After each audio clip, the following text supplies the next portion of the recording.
and gentlemen, Woody's back. That's right, baby. Little Woody, probably one of the most entertaining witnesses, participants in a courtroom drama I've ever seen. Mr. Huh? What you mean? I don't know. I never tell the truth. I don't know. What you mean? Huh? I love this guy. How do you not love Little Wood? Little Wood, if you're listening, I'd love to have you come on the show, baby. Let me know. So those of you that don't know, Little Woody is a huge key witness in this case that obviously that was totally foiled by the secret ex parte meeting that took place in Judge Glanville's chambers with the prosecution team, the Fani Willis co-sponsored prosecution team from her office in Fulton County. And we have a new judge, Judge Whitaker, who's trying to just basically sift through and make sense of all this. This is Woody's, a.k.a. Kenneth Copeland's, very first appearance back in the courtroom since the new judge, Judge Whitaker, has been presiding over this case. Let's take a listen. Hi, good morning, Mr. Copeland. I'm Judge Whitaker. I think you've been before me before in unrelated matters. Huh? I'm the judge taking over this case now. So go ahead and have a seat. It's already started. Huh? Why is that? Why can't somebody get this dude a hearing aid? He can't hear anything. What does she mean, by the way, when she said, I've seen you in unrelated matters? What did that mean? What I want to ask you right now, I know that you have been given immunity with regard to your testimony. And there had been, at some point, you didn't want to testify. At some point, you did want to testify. The first question I have for you. I know when to testify. Okay. The first, well, right. Want to is maybe the wrong term. But my question for you right now is, do you have an attorney at all? I don't know. You don't know whether you have an attorney. How do you not know I would think that that? would be a no then if you don't know whether. I was talking to Melanie, but. Melnick? Yes. Okay. Didn't you? That means you have an He attorney. asked to be relieved as your attorney, and did you sign something saying that's okay, you can get out of this? How do you not? Wait. Time out. This is just too good. How is this not? How is this happening? How is this real? Look at the court reporter's face, too. The court reporter's face is like, what is wrong with you, man? How do you not know you have an attorney, A? And then B, how do you just throw up your hands like, I don't know. Did I sign something? I don't know. Huh? What you mean? I don't know. Huh? I don't know nothing. What you mean? How do you not love this guy? You don't remember? Okay. Does anybody know whether that actually occurred? Oh my God. How do you not know this? I don't believe it occurred. I believe that Miss Bumpus, I know she was stand-in. And she was standing and I believe something was said on the record to the effect that Miss Bumpus was relieved. But yeah, I know she was. There was nothing about Mr. Melnick to my knowledge. Okay. Maybe There was. Miss Bumpus actually said yesterday, I believe, during her testimony that Mr. Melnick had directed her to tell Mr. Copeland that he could either exercise his, choose not to testify. Right. Or if he chose to testify, according to Miss Bumpus. Yeah, I remember she said, there's this paper I'm supposed to get him to sign. I'm trying to figure out whether it got signed. So I never got Mr. Melanie off my case. Okay, so he's still your attorney then? I guess. Okay, all right. Well, You then guess? that's the answer we've got for that. How do you All right, guess? so You can tell the judge is holding back from like, you can't be serious. I'm going to try to get a hold of Mr. Melnick and see if he can be here with us this afternoon, because some of what I suspect you recall when you were brought into Judge Glanville's chambers with Miss Bumpus and a couple of the people from the state. And there was a discussion that Miss Bumpus and Miss Hilton and Judge Glanville had with you. You asked some questions. They gave you some information. Some of that information was not actually factually correct.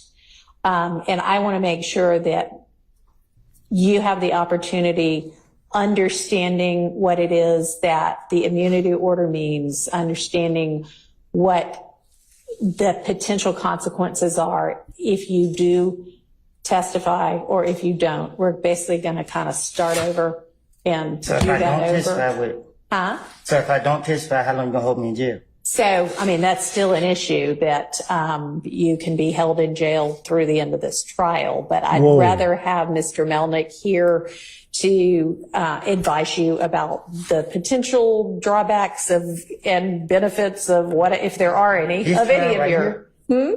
To the end of this trial? Yes. Not the other people.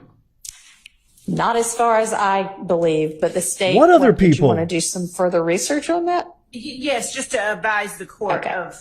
Okay. So I just wanted to know, first off, do you have an attorney? Because if you do have an attorney, then your attorney may have some information, advice, and research for me about that. So I want to make sure that I tell you the correct thing about that, okay? So we're going to take a lunch break in a little while, and why don't we plan to have you back here on standby at least. I don't know who was in communication, but we need to reach out to Mr. Melnick, see what his availability is. So just be on standby in case I need you here like at 2 or 3 this afternoon. 2 or 3? Yeah. Because we're about to take a lunch break. I'm busy, before too man. much longer. So you're okay to leave for the next couple of hours, but stay where whomever reached out from the state can reach you to let you know whether you need to be back here this afternoon or potentially tomorrow instead. Okay. All right. All right. Thank you. Ooh, he kind of gives a dirty look to Love. This is him coming back after Melnick says, I am his attorney. All right. Hello again, Mr. Copeland. Your Doesn't say attorney, hello. Mr. Melnick, is with us by Zoom right now. You can see him on the video screen and he can see you. If there's any time you want to talk to him privately, let me know that. And I know y'all have had an opportunity since you and I Poor guy's been through this the morning ringer. from the bench in the stand to talk Free Woody. about the fact that the state is not interested in you pleading the fifth, and in order to avoid you pleading the fifth, they have secured an order that says you now can be essentially compelled to testify because we are acknowledging that anything that you say, we cannot prosecute you for a crime other than perjury or false statements based on something that you might say that would otherwise incriminate you if it weren't for this immunity order. And if knowing that you still choose not to testify, the court can and will hold you in contempt. And what happens in that event is that you go to jail. And the length of time that you could be held in jail for, if you don't change your mind and say, okay, I guess I will take the stand, is through the end of this trial. I don't know how long it's going to last. I think previous projections had been February or March of next year. God. I don't know yet, but I guess that's not outside the realm of possibility. Wow. But it would only be through the end of this trial. It would not be through the That's end another of 6-7 whomever months. else might be severed from this case and tried later. And I know Mr. Melnick's talked to you in more detail Fulton about County that. is a So disaster. I want to see if you have any questions of the court about that. I didn't understand. Now you said at the beginning. You don't understand anything. All right. So, I'm saying, like, I heard you, but I don't know what you're talking about. okay. So I have told the state I have Wait a minute, lied. what? Understand anything that you said. She's been talking for literally 3 minutes. I don't understand anything you just said. I heard you, but I don't know what you're talking about. okay. So tell me what it is that you'd like more This is information too good. Somebody in the comments tell me, am I in reality? Is this real? This isn't like a show?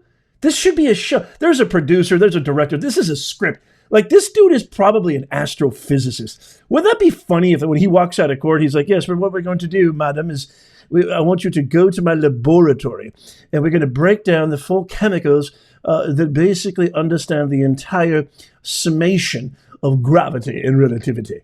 Oh my God, this is hilarious. Is this real? You said something about what they said about immunity? Yeah. What you mean? Okay. Does anybody, I think I've got the order. Mr. Melnick, have you reviewed the immunity order with him? Oh, you saying it's the same from last time? Hang on a second. Yeah, the same one as last time. Yeah, Yes. that one. So that's the one I'm talking about. And that is still in effect. So you're saying that changed? It has not changed. All right. So what has changed is it's my opinion that I cannot hold you in jail if you refuse to testify beyond the end of this trial. I think you had maybe been told something different earlier. And I don't think that is So I ain't got to wait accurate. till every defendant that's not here. Correct. But you would, if you choose not to testify despite this order, you would potentially be held in jail through the end of this trial, which might be February of next year, might be March of next year. I really don't know. Woody. It ends when it Free ends. Woody. And the state has 100 more witnesses, and I don't know, any defendant might also have witnesses. So it could. This trial could potentially go on for another 12 months. I mean, it is a absolute disaster. I feel so sorry for Fulton County residents. Wow. Fani Willis has destroyed this county. Take a while. But that would be the end of it, would be the end of this trial. Okay. So do you have any other questions? Okay. And do you want to talk to Mr. Melnick anymore about this particular issue? No. All right. So I'm going to ask you right now because I'm planning to have the jury back on Monday.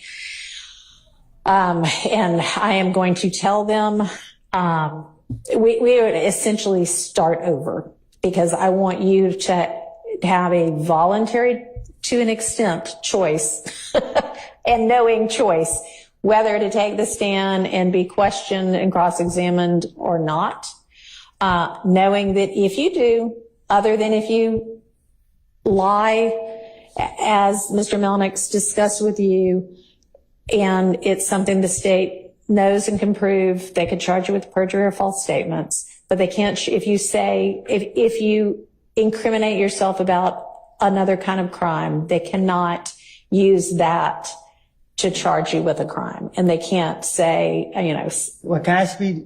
you can, yeah, if you have the a, state. huh? I have told the state I have lied and lied and lied and lied. I know. And So how are they going to be able to question me? I mean, that'll be their problem. That's their case to make or not make. I mean, that's not for you or me to worry They just about. want to torture you, So- Woody. They said they're going to be able to charge me if I lie. Like, when it's up to them to choose when I'm lying. Not prior. You've said you've lied and Watch the lied and mic. lied in every, I don't know what you've said, but let's even say you've said you lied in every statement you ever gave to the police. If you get on the stand and say that again, or if you say, all right, this one was the truth, that one they cannot charge you with perjury for, because those are things in the past. Oh. What they might be able to charge you with is, I don't know. I mean, give me an example of something that you know he didn't do, and well, maybe not. Never mind. Don't do Can I that. give you an example for what they told me? Yeah, yes. And then I'll see whether that's what I think or not. Yes. So she said that the only reason she won't lock me up, I just want to know if it still applies. Okay. She said if I do two things, if I plead the fifth and I say that I killed Donovan Thomas. Okay. She said if I don't say them two, she will not lock me up. All right. What was the first one? Miss Lovely Clean the looks like field. she's paying attention. Say it again. Taking the fifth, Judge. Taking the fifth. Okay. Right. And you can no longer, so taking the fifth means I might say something that gets me in criminal trouble. I might give you evidence against me that you could then use against me. What is Miss Love doing? How are you not paying attention to a key witness talking to a new judge trying to figure out if he should testify? She's looking down at her laptop the whole time. Am I nuts, or is that complete demonstration of unqualified, underprepared, completely out of it, and just, you shouldn't even, it's just insane to me. This is nuts, man. That's what it means to take the fifth, is say, I am not going to give you evidence to use against me to charge me. When they give you that immunity order, immune just basically means we can't do this anymore. It's like if you get an immunization, oh, I'm not going to get the measles now, right? Because I'm immune from it. Because it's like getting you a shot that says, I can say, I can admit to a crime on the stand, they can't charge me with it. So Wait a minute. Judge Whitaker has finally realized. This is rhetorical, by the way. This is totally Aristotle's principles of rhetoric, understanding your audience and adapting your message to your audience. She's literally trying to come up with a simple kindergarten analogy so little Woody can understand, like, what, should I testify or should I not? What the hell does immunity mean? This is hilarious. They have said you no longer have a privilege against self-incrimination because we have committed to not being able to prosecute you, not being able to bring criminal charges against you because of what you say. We cannot take that evidence and use it against you. We can't take that evidence. You know, if you say, well, I committed some crime. Here's what I committed it with. I buried it in the yard. They can't go dig it up in the yard and then say, well, we've got this. They can't use any of that. Kindergarten analogies. So that's why taking the fifth at this point would get you in trouble. Being held in contempt is you have what immunity, bro. So if they don't formally have call it. they facts together, like they saying something that they don't know what they're talking about, and then they ask me about it. They can ask you about anything they want to. If in your answer you admit to a crime, they cannot charge you with that crime. Now, you have immunity, if you bro. admit to a crime and they have evidence that is pretty certain that you did not commit that crime. For instance, somebody gets robbed yesterday and they have proof that you were in Europe yesterday. There's no way you could have committed that crime, but you say, yeah, I committed that crime yesterday. That was here in Atlanta when they know you were in Europe and they got video of you in Europe and you sent a postcard that said, I'm having fun in Europe. That would be proof that you're lying. And so that they could charge you with perjury for, okay? Or false statements for. Okay. Okay? So what I want to know from you is when we have the jury back on Monday and you're still under subpoena, so you're still obligated to come, and I'm asking you now, when they're like, all right, we're calling Kenneth Copeland, are you going to say, okay, ask me what you want to ask me. I'll tell you whatever I'm going to tell you. Or are you going to say, nope, I don't care if you throw me in jail. I'm not saying a word. I am not getting on the stand. It depends on how I wake up. Okay. Huh? All right. Well, then we will just revisit it on Monday morning. So plan to be here at 8:45 on Monday morning. It depends on how I wake up. This is the best witness in the history of the criminal justice system. Are you kidding me right now? You're free to go for now. Wow. Wow. Wow. It depends on how I wake up. I don't even know what to say to that. I don't even know what to say to that. This is a man's life is at stake. What in God's name is how? It depends on how I wake up. Did you guys hear that? It depends on how I wake up. Holy macadamia nut. Wow, wow, wow. Okay, so I can't wait to hear I cannot wait to read your comments on Lil Woody down below. Really quickly before I end this video, because it's already too long, there was a new motion filed by the defense to get Hilton and Love and Fani Willis' whole team removed again. Another motion to remove, I think it was by Max Shart. I can't remember if it was, it was another motion essentially. I don't have all the particulars on that yet. I was just so focused on Woody because I think this is hilarious. But yeah, trial is due to come back in court with the jury, that is. I mean, they still might be going through and catching up. But if he's going to take the stand on Monday, depending on how he wakes up, the fireworks, the explosion, the, huh? What you mean? Huh? I don't know. I lie all the time. Is going to be on a whole new level, folks. Make sure you stay tuned. Make sure you subscribe and follow. Tap that thumbs up. Sign up for our free newsletter. It's in the pinned comment in the description and show notes. Just click on that link. Give us your best email and you're in. And I, your boy Nez, will always keep you covered. Check out these videos coming up right here on the screen. Follow and subscribe. And as always, may God bless you. May God bless Woody. And may God bless America. I'll see you soon.